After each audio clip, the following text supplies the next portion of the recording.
Light phone ජංගම දුරකථන සමාගම ලයිට් ෆෝන් 3 නැමැති නව දුරකථනයක් හඳුන්වා දී ඇත.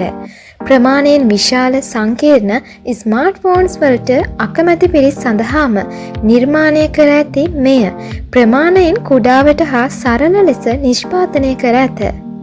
ගැජට් වෙබ් අඩවියට අනුව මෙහි ඇති ප්‍රධානතම විශේෂත්වය වන්නේ මෙහි අන්තර්ගත sleek black and white OLED display එක හා අනෙක් ප්‍රධානතම හා ඇදහිය නොහැකි කරුණ වන මෙම ජංගම දුරකථනය තුළ සෝෂල් මීඩියා ඇප්ස් අන්තර්ගත නොමැති වීමයි. කෙටියෙන්ම කිවහොත් මෙහි අවම වශයෙන් ඉන්ටර්නෙට් පහසුකම් හෝ ඊමේල් පහසුකම්ද නැත. ඊට අමතරව මෙහි කිසිදු තෙවැනි පාර්ශවික යෙදුම්ද නොමැත. කෙසේ වුවත් මේ හුදෙක් හිස් ජංගම දුරකථනයක් නොවේ. මෙම මොඩලය තුළ ඇති NFC චිප් එකක්ද සමන්විත වන අතර එමගින් පහසුවෙන් ගෙවීම් සිදු කළ හැක.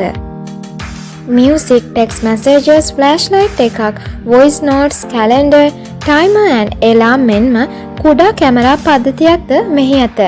මේ සියල්ලටම අමතරව වර්තමානයේ ස්මාර්ට්ෆෝන්ස් වල ඇති navigation app එකක්ද මේ තුළ අන්තර්ගත වේ. ලයිට් ෆෝන් 3 හි ඇති සැලකිය යුතුම කරුණ වන්නේ මෙය ඇමරිකානු ඩොලර් 799ක් එනම් ශ්‍රී ලංකාවේ මුදලින් රුපියල් 2,40,000කට ආසන්න වීමයි. මෙම දුරකථනයේ 6GB RAM එකක් සහ 128GB ස්ටෝරේජ් පහසුකමක් ඇති අතර මෙය ක්වීලකොම් ප්‍රොසෙසරයකින් බලගැන්වේ.